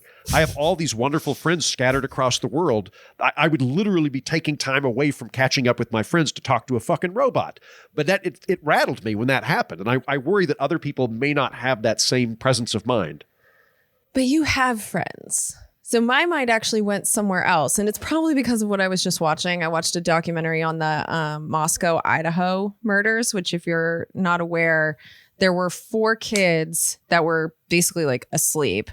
And an incel broke into their house in Moscow, Idaho, murdered all of them. And they were like popular kids. And we don't know exactly why it happened, but the running theory it was like the perfect storm of a true crime controversy because they were all young and hot. Yeah, they were young and hot and popular. They had just come home from a party. And then this guy who was socially awkward had studied criminology. And so it seemed like he studied the crime that, he tried to get away with and failed, obviously. But it made me think a lot about incels, because also there was that Santa Barbara shooter that had this long manifesto, and he was just like super bitter because no one liked him. And he was like, so I'm just going to take these people down. And like, you think about the Columbine guys, like there's just so many examples of these losers that go and kill people because they're bitter because no one likes them. And I'm just wondering, like, what if they had a ChatGPT girlfriend? Yeah. No, that's a good point. I think there are going to be a lot of people who need it. How many guys lives like has that. Gooning saved? I mean, we don't know, wonder, right? But I would might love be to see this. some. I would love to see the stats on violent crime against women and pornography, by which I mean, did we have more violence against women before ubiquitous porn? Like, is it exacerbatory or is it cathartic? I don't know. I don't have the numbers, but I would be very curious to see them. And ditto with a lot of those things. I think that for people that are suffering, I'm with you on that, Jen. For people that are suffering, that are truly lonely, I think it'll be a godsend. And I think a lot of the time it'll be training wheels, or it'll be a way for somebody to get over being able to have a conversation to the point where they can interact at that point. And that'll be good. I think it'll be really, really good for those. It's more the people that are already okay that might get stumped that I'm worried about. So, like, Justin, fun fact, you have a daughter. I do. What would you do as she comes of age? Would you like restrict the amount of ChatGPT time? Would you observe, like, if it was cutting into her social life? Would you like see the nature of her inquiries? How would you approach this, or how will you approach this? So before I became a parent, I was very much of the mind that I was going to be NSA level deep state as a parent. I would be Big Brother. I would monitor. This is every pre-hat, bit. right? This is pre-snake hat. Now I'm a little bit more live and let live. I'm halfway to a polycule since I put this hat on. But in general, I was like, all right, I'm going to monitor every little thing. And I want to make sure that, especially when it comes to some of the darker portions of the internet, there's, by way of Ashley being involved in live streaming when she worked at Twitch, it's easy to forget how much super, super, super dark shit exists on the internet and how much of it is like barely just below the surface. And so keeping her away from places where there are just predators, it's part of the reason why we are against doing any kind of content with her. Like, even if she's adorable and she's doing adorable things, like, we want to take pictures and videos to send to our friends and family because they're going to really enjoy it. But we don't want to make it a habit to put her on Instagram or on TikTok, no matter how adorable, because Smart. Spoiler alert, even if those videos get a lot of views, you don't know where those views are coming from. And they are often dark, gross portions of society. So I'm more worried about that. Those are my priors. In terms of using AI chatbots, Obviously, it's new tech. She's going to be among the first generations that will just grow up understanding that this is society. That there was no world before you were able to just have a natural conversation with your phone or your lamp or anything else that we put these assistants in. Obviously, you want to watch for behavioral patterns of whether or not she's in a good mood or a better mood, or she's doing good in school or bad in school, depending on her usage of it. And I will say, as much as I am an internet optimist, I am also a believer in, hey, sometimes you got to cut yourself off from some of this stuff. Sometimes this stuff is not putting you in an optimum position. And that's a lesson that I've had to learn myself. And, I delete social media apps off my phone just because I know that if I'm in a certain mood, that's all I'll want to do is go on to various places. So I think it's a wait and see situation, but I'm prepared to understand that there's a world where my daughter interacts with what she understands to be as kind of just ghosts in the machine, the personalities, real fully formed personalities that she talks to and that play meaningful roles in her life, either in education or in just dumping stuff. From a technological perspective, I do think that there is a big level of corporate responsibility to push the personalities of these models to have good morals themselves, up to and including saying when 13-year-old Jen is crying about the fuckboy who won't text her back, to say, hey, don't go into a downward spiral. Let's do something healthy. Promise me you're going to go outside and take a walk now. As opposed to realizing I have become Mecha Hitler or whatever Grok did last week. I mean, I do think that, now that we're seeing some of these levels either cross corporate pledges or some kind of mandating on open weight models to understand that, like, hey, you're pushing people, especially when they are in darker places, you are pushing them to be in the right into a more healthy as opposed to a more destructive mindset. That will become more important, because at some point someone's going to do something super fucked up and there's going to be a chat log that says, hey, do this thing. You've already seen stories like this that I think are kind of overblown, where people did dumb, stupid shit by way of talking to a chatbot. But I do think that it's only going to become more of a conversation. Yeah. I think you're right also of being able to kind of like monitor its effects on you. Like, I think I'm gonna hop off. I'm not even on Twitter very much, but I find that I jump on Twitter largely when I just want to like scroll something on my phone. I'm never in a better mood after I've jumped on Twitter. And so I'm probably going to take a break from it for 3 months just to see how I am. I took a break from Facebook about 10 years ago and I haven't come back. Like, I go on Facebook about once a year, and I don't think I'm missing a whole lot. Facebook at this point is a red flag for mental illness, unless you're trying to advertise that you're selling a pot for $5. I do. You know what I do? What I do wish is that would be the best way to maintain tabs on my cousins in Alva, because they are active on Facebook, and I kind of want to just be able just show me my family. Like, at one point, I tried to outsource a personal assistant to go through my social media to just give me like a weekly digest, so that I could just read it like a newspaper, but it was too wonky and too expensive. The other thing I was going to say about monitoring its effects on you, like, I can tell my brain is rewiring with ChatGPT. Now, ChatGPT is allowing me to be so much more productive than I used to be, because I have a research assistant that can help me with this show and other shows. It lies a lot. I would probably fire that research assistant if they were working for an institution, but here I am stuck with them. They are able to help me a lot, but I have to verify. But it's very, very useful. The part that worries me is when it's saving me time in terms of tedium, stuff that I could do on my own, but it's aggregating it for me in order to save me time. That's great. That allows me to be creative. That allows me to be productive. It's when I start outsourcing like decision making to it, or I start trying to outsource my creativity to it, that starts to bug me, because I'm like, when's this going to stop? Like, at what point am I just on autopilot? I don't want to be on autopilot. You should outsource your decision making to ChatGPT, because that would actually make you make a fucking decision for once in your life. Yeah.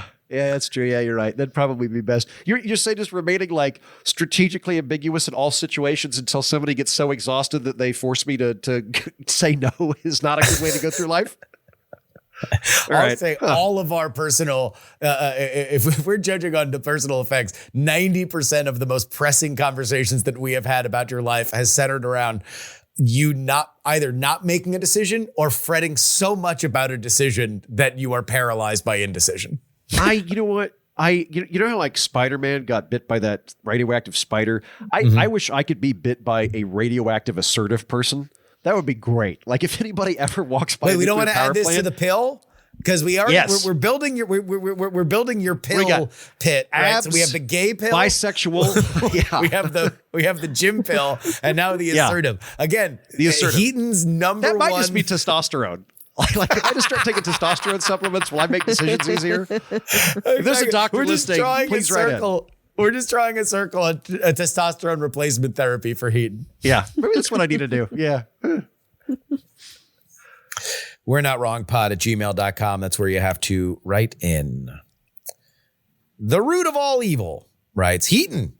Have you ever considered the possibility that the reason humans are always going at 100%, unlike every other species, is because we are also the only species on the planet that charges itself to live? Dogs don't have to pay rent. Dogs don't have to pay for food. Dogs don't have to pay for healthcare. So, of course, they hang around and do nothing for 18 hours a day. They don't have to worry about shit. We have to do all those things. If we stop, we die. It's not about the species. It's about the money. The need for money is a curse and plight on humanity. Let me know what you come up with. I don't really disagree with you. I think that what you're really probing is that we are cursed with scarcity. That's true. We definitely have scarcity, but I don't really know how to get around that. We can either work very hard and buy stuff, or we can work hard and pay taxes, but somebody's going to end up paying the money. So I don't know. If you were truly bothered by this, though, it'd be worth reading some Thoreau. That was Thoreau's whole thing, was like, I'm just going to go earn enough money to live and then stop, and I'm not going to get stuck in the rat race. But even then, you're right. Like, you still got to pay for food and things. I don't know how to get around that. The dog analogy is interesting to me because I'm looking at my worthless dog and she's 12 now. She would have been dead at, I believe, 3.5 when she ate a bunch of grapes, which were going to kill her. And because I paid for her health care, she's still alive. If I wasn't paying rent, she'd be living under a bush somewhere, probably got eaten by a coyote. So it's like, our dogs have good lives because of us. Like, I don't know. I understand the point here, but the reason they do nothing for 18 hours a day is because of us. They would do a lot more if they had to search for their food. So, and like searching for the food is the equivalent of us going to the grocery store. Right on the Moscow subway line. They're amazing. Like, they're like packs of dogs that just occupy certain trains, and like they know the routes. So like just a pack of dogs will get on a train. And then it'll like go up to Uptown because they know that that's where the good bagels are on Tuesdays or whatever. Oh, the dogs just get to ride just cause? You want to fuck with Moscow dogs? Not me. I think I don't know. That's one of those weird things where, like, when I was in Albania here a few years ago, there's just dogs everywhere. And they're like, don't go up to the dogs. And you're like, but I love dogs. And they're like, don't do it. The government gave everybody $1 for every dog they killed.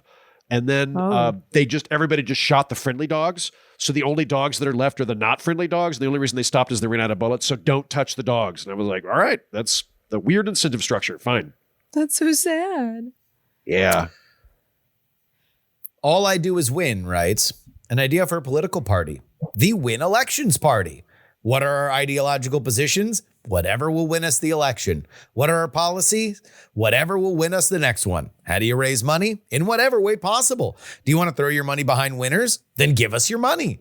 Democrats or Republicans may be happy with a 51% success rate, but we are out here for one reason and one reason only: to win elections. This is my dream. I would love this. Yeah, no, I think this is kind of, because I was about to say, like, you are describing the Republican and Democratic parties, but then I thought about it and I'm like, yeah, but there are true believers within both parties. There are people to be like, look, I'm just not going to do that thing you want. I don't think it's right. I'm not going to do it right. But if you had a party that was like, no, we 100% believe in democracy. Whatever, like, the customer's always right, the voter's always right. Whatever you want, that's what we want. Like, it would be interesting. Yeah. Predator writes, Yautas, which are the name of the alien species that is colloquially known as That's the predator. politically correct term is Yautjas. Yeah, with a hard S. One Also, word hunt- into this email and I'm already dorked out. Also hunt xenomorphs, which are the aliens from the movie Alien, which are far more formidable than Danny Glover with a cult. So I suppose the way to square it is that the ones who come to Earth are the bitch-ass Dick Cheneys of the Predator world who just want an easy kill with little to no risk to themselves. Note that eventually they all succumb to their human prey. So the ones who come to Earth have to really suck compared to the ones that go to LV-426. Xenomorph hunting is a lot closer to human hunting a lion with a spear than Dick Cheney blasting sage grouse from a blind with a 12 gauge. So do not denigrate the entire race of Yautas. Some of them are total pussies who can't even help getting killed by a human, but it would be incorrect to extrapolate that weakness to the entire race. My apology to the Yauta community. So most of the time, I feel like I can figure out whether the listener writing in is one of mine, one of Justin's, or one of Jen's. Yeah, right? I've got a theory on this one. I think this is one of mine that found me through Justin. I think this is an overlap listener right here. That's what I'm thinking. Because we know it ain't one of mine. I don't know what that email just said. The attention to sci-fi detail I'm like, that sure seems like a Heaton guy. Yeah. But also, I don't know, Predator. That seems more of a guy in a snakeskin hat type thing. Mm-hmm. You never watched Predator? I've Jen? never seen it. Oh, Heaton's never watched Predator. No.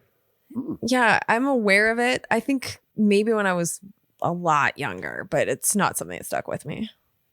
It's a movie that has a tremendous electoral record. Both Jesse Ventura and Arnold Schwarzenegger became governors, and they are oiled up and then I never saw it. Flexing in Predator. No, I never saw it is, then. I know a lot of the iconic things in it because I've written multiple parodies of it, but I haven't seen it. So like I know that there's the get in the chopper line. I know that like they hide in mud. Like it's it's almost like a bitch. And they do the famous black and white muscled up handshake. You've almost assuredly seen the meme. Oh, that is a meme from Predator where Arnold Schwarzenegger and I believe Carl Weathers might be racist here. They do a big handshake. Pentagon got you pushing too many pencils. Okay, let's go. Predator rules. Speaking of predators, talking about Jeffrey Epstein. Checking it twice writes, the preoccupation with there existing or not existing a quote unquote list is infuriating. I don't care if there isn't a file called Epstein's clients.txt or some printed out Santa's list of powerful people he trafficked women and children for. Surely there exist names that were recovered from the investigation and they can be organized into, dare I say it, a list of names for the public to know who the hell they are. Am I incorrect in that is not the part of the investigation that was closed? I believe they announced that like Jeffrey Epstein killed himself is what they were like. Yeah, he killed himself. Yeah. That's the part that's over. So I feel like they're almost like two different things. No, they also said that there is not a list. Now, why would there be a list? Who would keep a fucking list? This again, it gets to this thing where it's like, and you want to know what? This is, I think, downstream of a problem that I've had, and this is explicitly since Me Too, but the use of the phrase trafficking. Because I think trafficking has a very specific connotation in the mind of people where against their will, women or men, often children, are sold in a pimp and John situation to other people, that they are being trafficked against their will. And that is usually a part of it. What has since become an understanding of that phrase is that willing people, sometimes underage, are taken across state lines. And that is trafficking. The literal transporting of willing people from here to there is trafficking. Now, wasn't Diddy charged with like trafficking his girlfriends? And he wasn't found guilty for it. And this is something that post Me Too, you found prosecutors that we're looking to redefine things to more appropriately punish what they saw was exploited power dynamics. And that was a lot of, it's something we're probably going to talk about a lot during the Patreon talk about workplace sex. But like that was, it's like, okay, we got to find a crime that classifies that Diddy was too powerful. His girlfriend couldn't say no. And so she was, even though she was enthusiastically consenting to it, she wasn't really able to do that because the power dynamics were too much. And I'm not here to litigate whether or not that's good or bad, but I do think that we have stretched out the phrase child or just trafficking in general. And that is a problem here. When it comes to Epstein, what we don't know, even with all the publicly available stuff that is out there from the lawsuits that have gone forward, either with Epstein or around his orbit, women were recruited. Women often went on their own volition, even though they thought they got in too deep and they thought that they didn't want to do it and it was hard to leave, or they were threatened what would happen if they did leave or if they told people what they had seen. The problem with having a list is, where do we draw the line of the list? Is it people that were on his plane? Is it people that went to his house, that went to parties? Is it people that received money from Jeffrey Epstein because he was a prolific donator? Or, and this is where I think commonly people would say, I just want to know who fucked women under Jeffrey Epstein's eyes that were either there against their will or underage or both. But what if we don't know that for sure? What if there's nobody that knows that for sure, that wants to say it out loud? Well, there is kind of a list in that sense of, there are multiple women who allege that happened to them. Like there are at least 3 women that have come forward that say, yes, I was on Epstein's island. I was underage. These are the guys I fucked. And yes. so like, and they're allegations. But there is like a list of those guys. But that's already out there. Yeah, Prince Andrew. Yeah, it's already out there. Yeah. Yeah. Yeah, Greg, I know that. I just don't see why anyone in Epstein's world would be like, okay, write that one down. Let's make sure we have a document of our crimes. As Why noted would they last do week, that? I keep shit on both of you in case you ever try to fuck me over. I can bury you both. And you haven't even diddled children, but I still keep a blackmail list of even the people I like. Of course I would keep a blackmail list of other billionaires and politicians. To that, there's another email. Why not both, writes, Justin's hand-waving away that Epstein wasn't a professional sex predator as part of his being an intelligent asset is weird, while he admits a bunch of scientists were his frequent guests. Who were the targets of espionage by the Rosenbergs? Scientists. Epstein wasn't hanging with nerds to geek out with them, but to ply them for reasons that violate national security. He didn't need to be a financial hub for the CIA, or just be a financial hub for the CIA. He could have been multifaceted. Rick Ross wasn't just an outlet for drug dealing. He was also an off-the-books source of revenue for the CIA. Epstein likely was similar to create compromat and be a funneling mechanism for finances. He didn't need to specialize in just one clandestine task. I would say, dear listener, maybe. I mean, but we don't know. Here's what I will say about the scientists that he spent time with. I would think of Epstein differently if he were running, cruise flights from the Los Alamos lab to his island in the Bahamas, but he wasn't. He was mostly dabbling with celebrity minds in the world of science and stuff like that. It was more of the Soho Forum crowd, just to smear an institution that Andrew brought up earlier, totally unnecessarily. But they were thought leaders. They were not necessarily the people that were doing on the ground research that could affect national security. That is more of the lines of operation for, like we've seen Chinese nationals that have run Chinese restaurants outside of labs that are run by the government or run by big tech companies, because they want the Chinese researchers to understand that, hey, the government can affect your family back in the mainland. So maybe you should just tell us what you're doing in there. Like, that's more along the lines of blackmail that I have seen from that perspective. The people that Epstein was paying money to were more of the like seen and be seen crowd, than the actual boots on the ground people. But we don't know. And I am sensitive to the idea that, like, when we're in a charged world like this, that if you just put out a list of like, all right, here were people that were friends with Jeffrey Epstein. Do we know? Do we know that all of these people did stuff, or were people just friendly to a billionaire who took interest in their work? Like, can I say, like, I regularly befriend weirdos.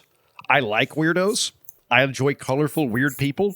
So far, none of them are billionaires, but wouldn't turn it down. And I could totally see a situation where like somebody I know turns out to be crazy and me going like, I didn't do any of that shit. I just did karaoke with them. Or like if I was at a party and had to fly, like, I don't know, to Denver, and some billionaire is like, I have a private plane and we're going to Denver. Do you want to ride? I'd be like, yes. And I wouldn't do a resume check before I get on the plane. I would take the ride. Right now, anywhere in America, if a limousine stops in front of me and someone says, get in, I'll just get in to see what happens. I would be the easiest person to kidnap in the world. All you have to do is hire a limo and I'll jump in the fucking car. Noted. I have had one friend that said they would pay for a trip to the Bahamas. And I went. And it was our friend Darren for his 40th birthday. Because he wanted to go to the boat. I got a bone to pick with him. Wasn't he going to like get a boat and have us work on the boat at one point? Because I was getting kind of excited about that. He was getting like a captain's license. And he asked me, do you want to serve on my boat? And at first I was like, I don't know. I already have a lot going on. And he's like, pretty much just drink and hang out on the boat. And I was like, well, that sounds fun. What happened? How come I never got to be second mate on the boat? Do you want, should we call him? Like, I don't know. Yeah. I know. Yeah. He got really frustrated with shopping for a boat. So he just like bought a random boat and it was a total lemon. And so they never got to use the boat. I have given him. I wish I'd been on his boat so we could have sunk it. That would have been good fun, Darren. I would have had a great time with my buddy They might Darren. still have it. No, cannonballs he got rid into of the it. ship. Is it gone already? Yeah, I wanted to blow it up too. He got it out of his house. I told Darren, look, there is a part of the Florida man's creed, which I now feel more deputized to spread to the world wearing this hat, is don't buy a boat. No. Don't. If you're thinking about buying a boat, don't buy a boat. Don't ever buy a boat.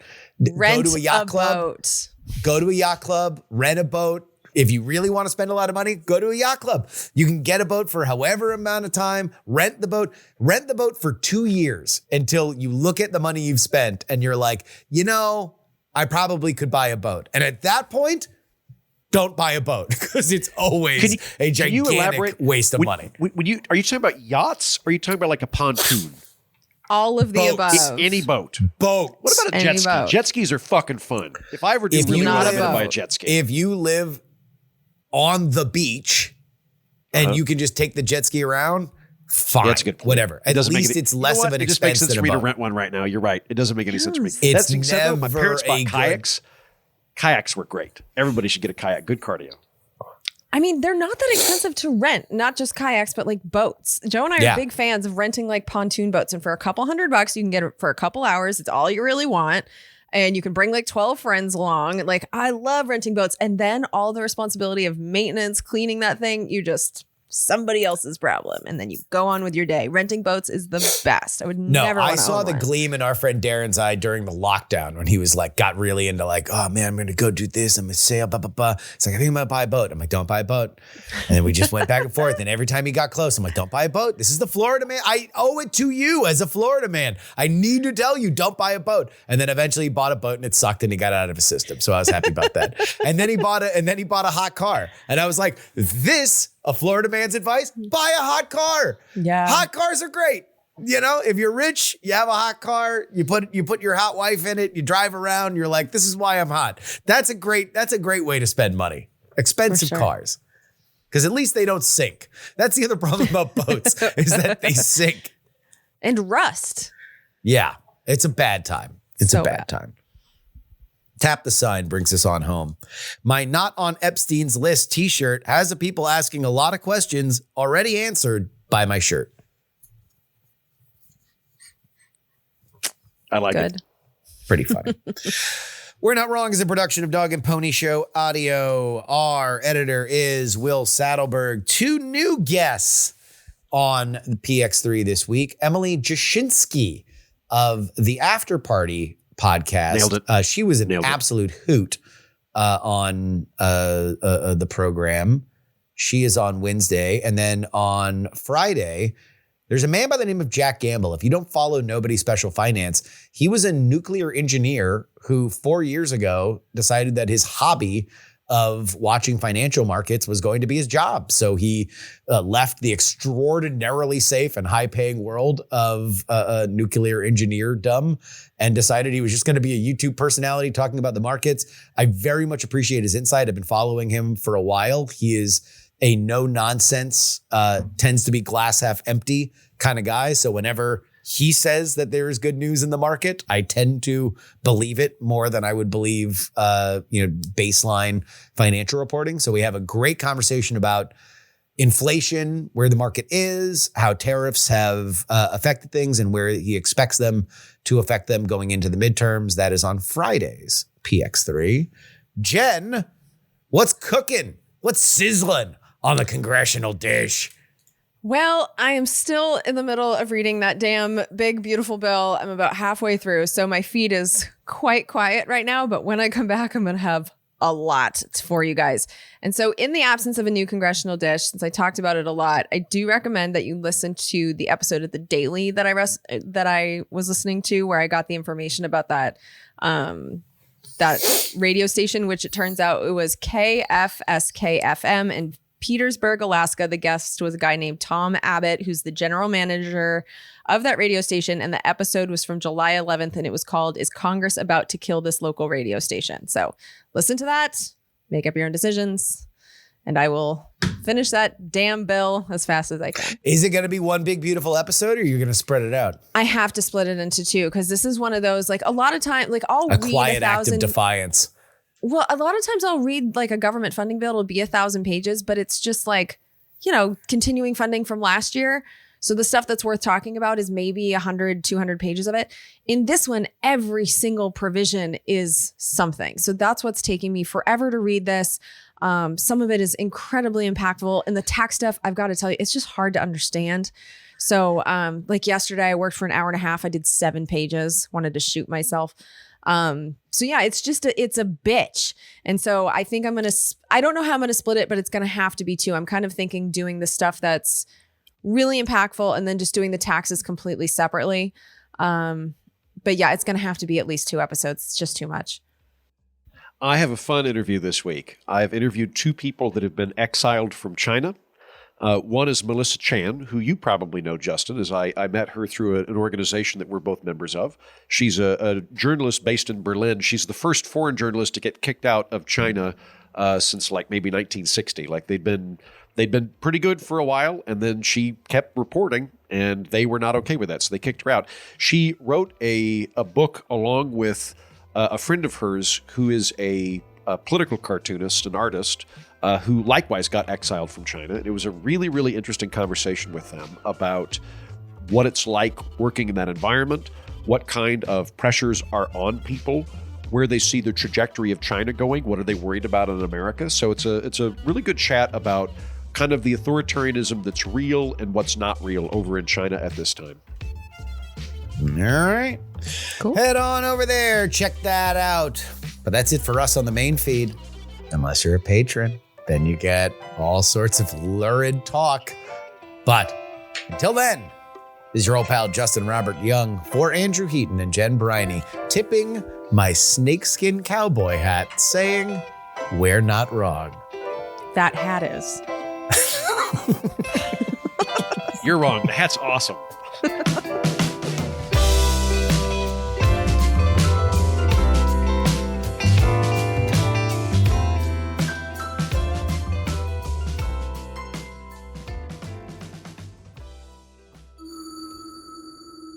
Dog and Pony Show audio.